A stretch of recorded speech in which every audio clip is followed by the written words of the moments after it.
Welcome back to our YouTube channel Marathi to English. In this video lecture, we will learn that how to speak fluent English without any lack of confidence, right? So guys, let me tell you one thing. If you wanted to learn English and speak very confidently like foreigners, you must have to build your communication skill with confidence. Like confidence is everything, guys. Like if you are speaking broken English, no matter you are speaking, that is important. So just try to speak English. The two things I would like to recommend you here. दोन गोष्टी मी तुम्हाला खरंच सांगेल की पहिली गोष्ट म्हणजे काय, लिसनिंग स्किल वाढवा. काहीतरी न्यूजपेपर आर्टिकल किंवा कुठल्या तरी एखाद्या अशा व्यक्तीला ऐका जे इंग्लिशमध्ये चांगले बोलतील.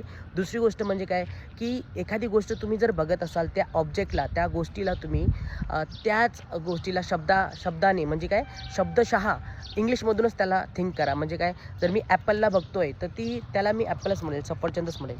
सो you just have to learn like that English. So you will able to learn English. Any update I will tell you with this channel. Thank you for watching and please like, share and subscribe with your friends. Bye bye.